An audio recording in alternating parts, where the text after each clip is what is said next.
welcome to this episode of Transcending Ascension Live Sunday Service Ministry episode. We are going through A Course in Miracles, and today we find ourselves in day 3. So we'll just start right off.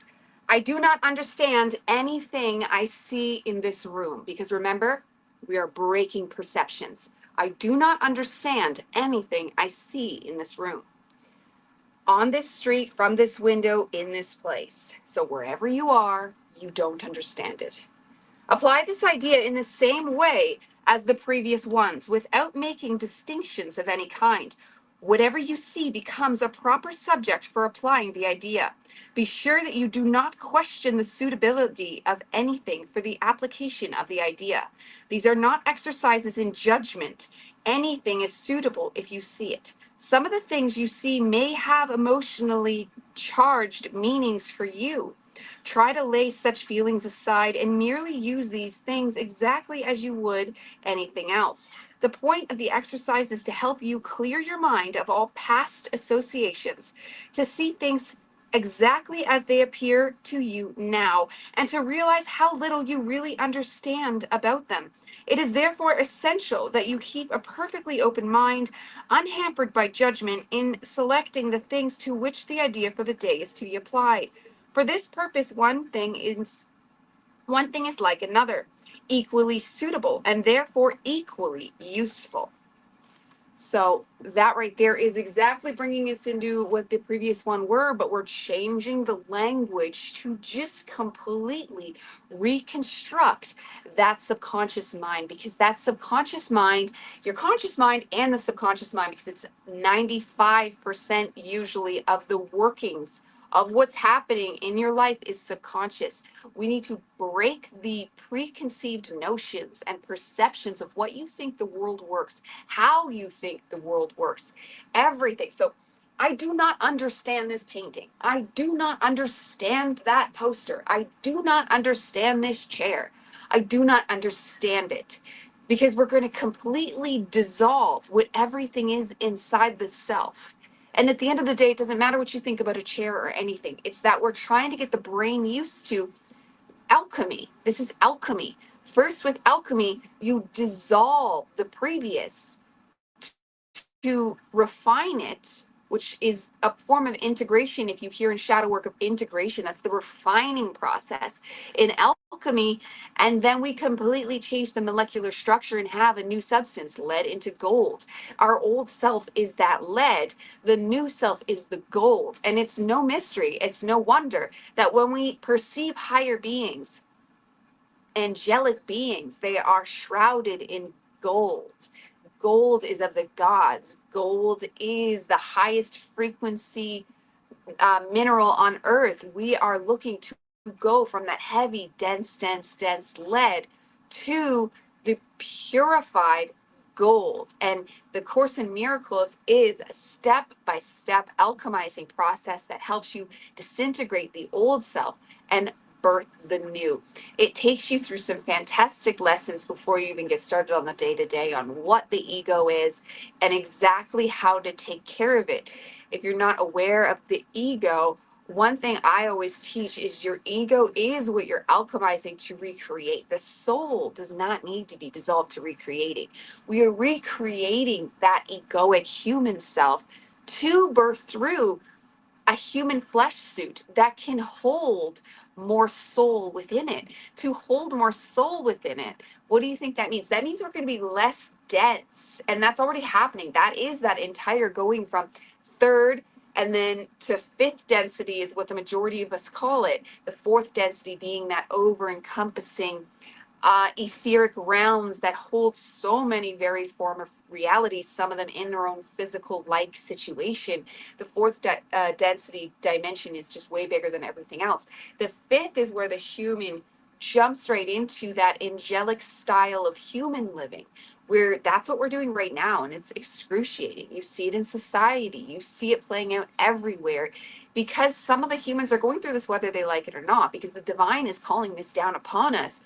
regardless, the rapture, the harvest, all different language for the same thing. We, the human, are changing. And that soul is going to come more online, whether we like it or not. And we can make that process more with more ease, more refined, if we do it willingly, choosing to create that alchemy upon the self. And that's done with things like shadow work. And here today, as we bring you A Course in Miracles, because I personally found many fantastic things on my journey to get me through, to get me through, to get me through. But one of the biggest things that has had the biggest impact is A Course in Miracles. And it's so perfectly organized. A lot of things in the spiritual realm, when you're spiritually healing, are more etheric and more kind of imaginary and conceptual. It's hard to exactly wrap your head around exactly what you're dealing with, when we all want to upgrade. We all want to move upwards in our spiritual growth. But sometimes it can feel like we're hitting a wall, or we're spinning in circles and just coming around on the same patterns. When you go through A Course in Miracles, you're guaranteed not to get stuck, because day by day by day, it is perfectly laid out to take you to that next step, to that next step. So today we're looking around and realizing, I don't understand anything I think I previously understood. I am a new creature being birthed, and my old perceptions no longer serve me. And it is in my best awakening ideals, it's in my best service to self way to completely throw out everything I think I knew about the world, because I didn't know anything. We were previously taught so many things that completely have to go. A lot of it dealing with society, but also in the way we interact with each other. And what we've been taught to live in a polite society is not necessarily a soul-led society. It's not exactly in our best interest to walk in the ways that we were taught, even though they might seem more polite. The funny thing in alchemy is that it can look more volatile as you go through the processes. So this is like certain things like living more honestly, speaking your truth. You're going to naturally offend people, but I do not understand how I was previously talking to people. I was previously talking to them in such manners because that's how I was trained to be a good person, to be not naughty, to be, diligent, to be that idealed, good, successful person that we were all brainwashed into being from society, from parents, from school. Be good, be good, be good is all we ever heard as children. Well, guess what? When you're a child, especially up until the age of 7, but all the way up until the age of 21, you are being brainwashed. You are being brainwashed that entire period. And now they're even realizing from 21 to 28, because everything's in a 7-year cycle, you are still, and everyone knows their 20s was a whole smorgasbord of still going through a what am I even doing here process of where the universe really compacts you in the society way of what it did in a false light, false. Everything we learned in childhood, everything. It's not until you hit that 30s point, where from 28 to 35, where you finally start waking up, and this would be naturally.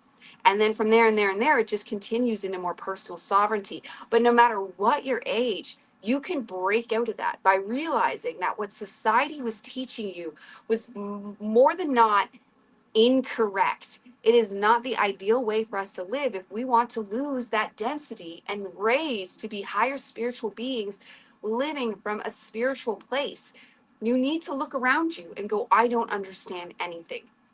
Even if you already find yourself spiritual, we are continuously growing and growing and growing, and you're finding new layers that you realize you need to disintegrate, integrate, and this is alchemy. And once you fully integrate, some of it dissipates and it's just gone. It's just gone to the ether. And some of it integrates, and you'll find that you hear of soul shards, when your soul can get fractured off in trauma, or just we don't realize that that way of the teacher telling you to sit down and be quiet will break a piece of you off. There was once in my childhood when I was in grade 1, and I'm skipping down the hallway, just skipping, tra la la, super happy. And the vice principal is like, don't run. I'm like, I'm not running. I'm skipping. And she's very mean. Don't run. Like I was being naughty, but I was just a little grade 1 girl skipping down the hallway, super happy, and being told basically, don't be so happy. Well, that did something right then and there. I literally turned more mopey in school from that day forth. From that day forth, I lost all inspiration, hope, or joy in school, pretty much, period. I still had happy moments, and that was usually with my friends, but overall, complete. And the divine does these things on purpose, but it detached me from school. There's other, and luckily I have that brain where I knew she was wrong, not me. But still, I didn't like to get in trouble, so it still made me smaller. There is a larger amount of population that doesn't have that ingrained into them, that rebellion spark where you know other people are wrong. And they would just take that in themselves, be like, oh, this is what's right. And you can see it when you look around you at adults, especially in people like teachers. Even like if you're not a student, but you're an adult looking at the kind of person that's a teacher, they get indoctrinated like you wouldn't believe. They are, I think, the most indoctrinated. um, Police officers do too, but they're in their own scary, unique bubble. Teachers hold this disturbing power more so than politicians. We talk about politicians, but politicians are filled with corruption. They're filled with just this whole, it's obvious they are like, they're not good. They can be swept away. There's not much good there. Teachers hold this position where they hold our children's minds, and they hold that, and they go to school, especially in Canada, they go to school for like 7 years, so they have a mentality, and that they're superior to others, and they rule the children, so they get this huge egos that have the standing backing of society that hails the teacher as this figure to be respected, to be listened to be adhered to. And that is just not the case. This is why homeschooling is becoming a growing issue, a growing movement, not issue, like a movement. It's wonderful. But at the same time, our children shouldn't have to be homeschooled. They should get that opportunity to go to an institution. So I do not understand what I'm looking at. When I look at a school, I can tell you straight up, I do not understand what I'm looking at. I know I'm looking at a lot of poison. I'm looking at a lot of brainwashing, but I don't understand it because they're trying to tell us it's good, but it's obvious it's not. And the children that are coming out depressed and the things they're doing to themselves, do you think that's natural? Or do you think perhaps there's something wrong with the institutions they're being forced to go to? I think children should still have that chance to go and be with their peers because that's very important. But there shouldn't be a time limit on it. It can be open from 9 to 5 and you can come and go as you want. You can pick and choose classes you go to.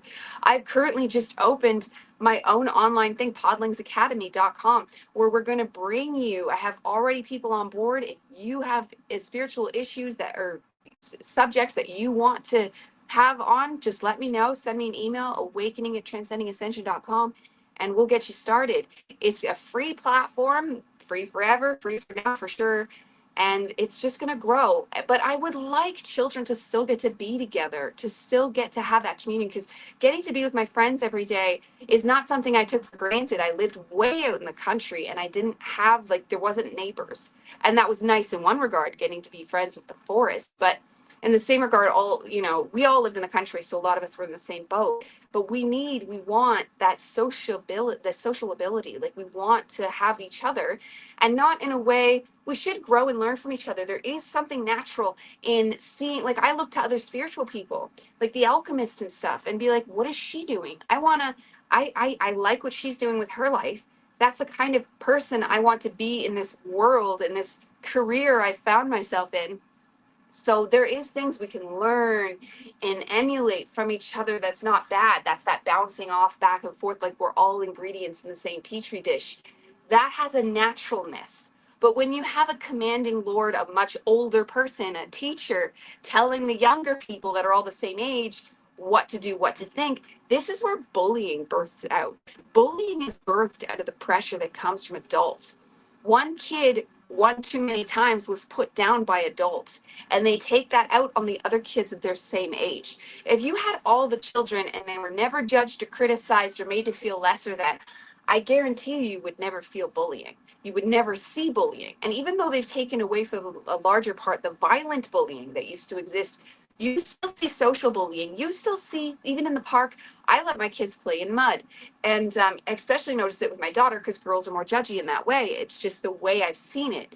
And they'll be like, why do you have mud? Because we were playing in the creek. She's playing in the creek. Would you like to also go play in the creek? Like, it's a creek that runs through the park. They're going to play in it. That's wonderful. That's lovely. Why not? It's a clean park. We live in the country. It's wonderful. But they've been so trained to don't be dirty. That's wrong. Why is it wrong to be dirty? See, I don't understand why they made a rule not to be dirty. It makes absolutely no sense. It probably stems from once upon a time when the Italians, Rome would, and they weren't the only culture that did this. I just know it caused problems for them when they would like poo in a bucket, throw it out the window, and it would cause huge amount of disease. And they're like, where does this disease come from? So like we have it ingrained in us. You need to be clean to be healthy. This is true to a large point when you're talking that kind of matter, biohazards.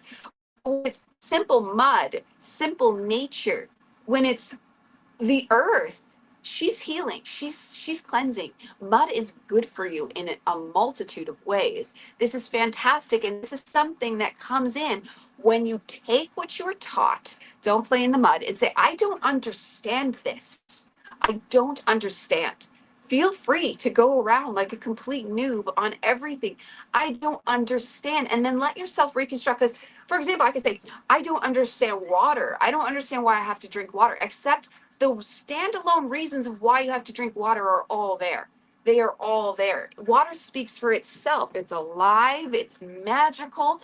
You can imbue it with anything you want that will come into you and upgrade you. We are mostly made of water, 70 to 80%, depending on the person, made of water. So there's so many reasons I could give that once I establish I don't understand. But then there's other things going, I don't understand why I have to stay clean. And actually go, yeah, actually, like, why? Why do my kids not get to play in the mud? Why do I not get to play in the mud? What are the actual reasons for that? Well, as an adult, someone might think I'm schizophrenic. So there's a reason.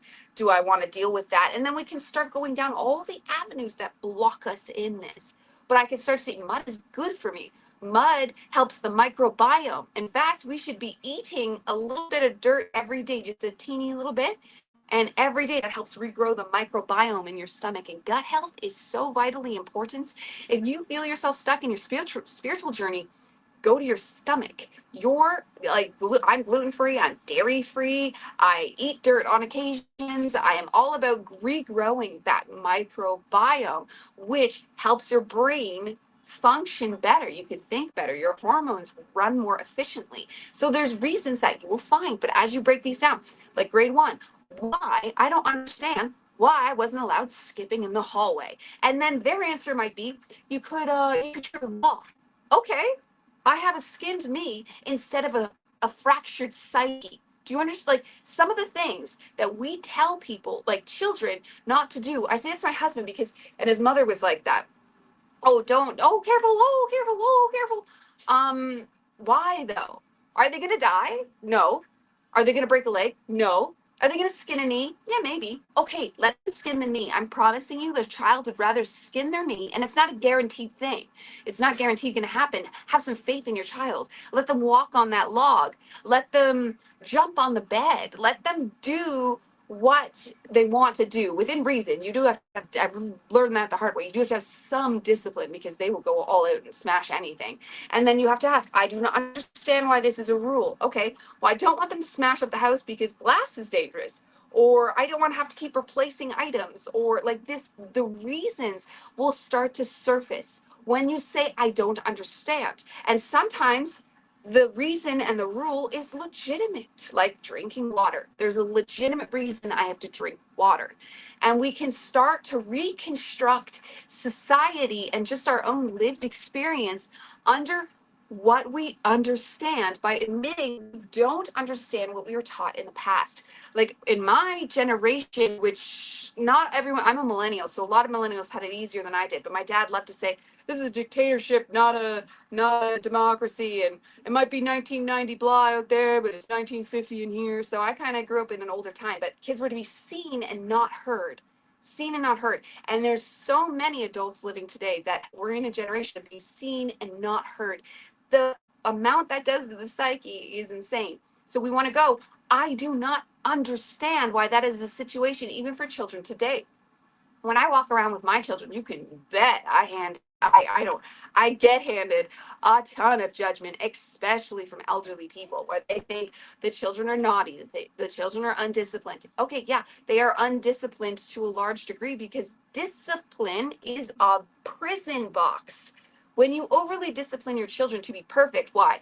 Because you don't want to be handed the judgment. Well, guess what? That's one thing being a spiritual warrior is taking the judgment. Let them go ahead and it does not matter, because guess what? You stand in your truth. Do not apologize. Do not. I used to, when I was first in this world with my children, I'd be like, oh yeah, I know, sorry. And I would like apologize for their behavior, but at the same time still let them do it. And that was kind of like growing into it. Now I let them do it loud and proud, and I will honestly like encourage them to do it more if I see that they're being judged. And I'll be like, yes. And I will even say, this is good for their development, because if you want to stand there and tell me your opinion on why they should be the certain way that you think, when we all know that that generation did not raise people for the more or less correctly. They all had their problems. My husband had baby boomer parents, and they were very nice. He had very nice parents.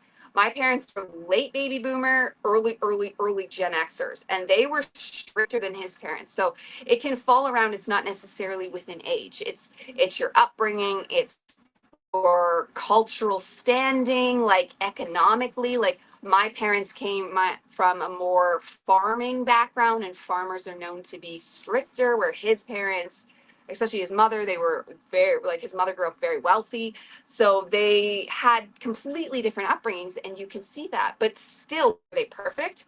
No. His mother had this standard of perfection herself. She was very sweet and nice about it. So you can get people that are very sweet and nice, and that they seem like they're nice, and you can see that out in public when you're with your children, and the way they say things, like that's okay for them to say. They seem to have an entitlement that they get to have an opinion, and if they want to do that, that is just fine, because that means I have been handed permission as a projector. I need an invite for the energy to flow correctly, and I take that as an invite to, I will go ahead and let you know my opinion is well. I'm very nice about it. I'm a hippie. I mean, I look like a hippie. I get treated like I'm a hippie, and that is just fine. Go ahead and think I'm a wild hippie, because I am planting seeds that you will start to learn. I have had people report back that they now let their kids play in the mud because of the way they have seen and how happy my children are. For the most part, they are very happy. Although children always find something to fuss about, you learn, but that's okay. That's going, I do not understand how to raise children. And every parent should say that. I do not understand how to raise children. And I think there isn't a parent alive today that could say they fully understand it, because it was completely being done so incorrectly. And I'm saying this without judgment, but we can all admit it's not done perfectly. Can it be done perfectly?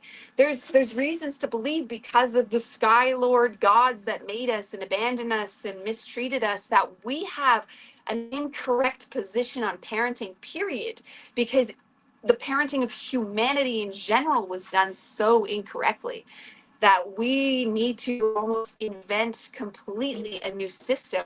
One thing I found that helps is that I'm here as a guide. I am here as the boss when I have to be. But for the most part, I try to just be that guide, to just be that person that tries to steer them in the correct direction. Because the more you let their brains figure out for themselves what's going on, the more that they can step into adulthood, and they don't have to go, I don't understand. Because the reason we're saying I don't understand is because I did not make up this perception inside my mind. It came from an outside source, from school, society, parents. They told me what this means, and they told me what that means, because this is why we look around and go, I do not understand that water. I do not understand that chair. I do not understand that book, because you're just getting that mind to break down all the things that we take for granted that we know, when in fact we don't know them. We don't know at all a lot of the world, this is how politics get away with what they get away with. Because we grew up with the system, it's always run, the country hasn't blown up yet, I mean, not fully, and things are still going and they're trying their best. Well, even if they're trying their best, we should look at this system and go, I do not understand why one man is in control of almost 40 million in Canada, but one man is in control of almost 400 million in America. That's insanely scary, no matter who the person is. They're running my clothes. My clothes are wet. His clothes. Okay, so we're gonna close off this. I see he's playing in water, which is perfectly okay. I let my children play in water in this house. I want to water on the. Oh, you water. Okay, so we're gonna go clean that up. And I will let you go for today. Remember, you are divine God. You are sacred. This is why we do these Sunday episodes. You need to know you are God. You need to be, because in the power that you know that you are God, that's why we break down our old perceptions and we change our minds to be divine God beings, because we are the manifestors of this reality. The all is mind. So by breaking down our old perceptions and creating a new paradigm, a new matrix, because matrices are not necessarily bad. Had an evil control matrix, yes, but there's matrices on matrices on matrices. The universe is very late. Yourself, our personal matrix, and it grows into societal and tribe and family, and it just keeps going into the world. So we're going to grow that. We're going to make the world a better place, starting with acknowledging you don't understand anything, and then building up what you do know about it, what you know about it, not what you were taught, what you know, and then using your sovereign discernment to decide what makes sense. And so what do you want to keep? And what do you want to throw out? Because we are recreating this world. And what we do when we recreate the world is we're essentially recreating our minds. Because the mind is the world. You are that powerful, I assure you. This can cause cognitive dissonance when you understand to the full degree that you are God. You specifically are God. You. I know, but you are God. So when you really embody that, it should freak you out. It should give you a panic attack. It's that profound. But then you come out of it, and it's part of that alchemical process. And you just keep being okay and let that empowerment happen, because you can walk through this world knowing that everything you do matters, from raising, cleaning your house, whatever job you're doing, it all matters to an enormous degree. Because you don't even have to be being a spiritual teacher or anything like this. Truly, my calling is filled in my astrological chart that's what I should be doing. So really, that's where you'll find your purpose, is in your astrological chart, in your design, because that tells you the energy you have. Like if you feel lost and you're not sure where to begin in this world or where to continue, where to grow, your astrological chart is fantastic for that. Thanks to the internet, it's available free and everywhere. So I leave you in the love and the light, as Ra likes to say. Divine blessings to you all. God bless and goodbye. Until next time.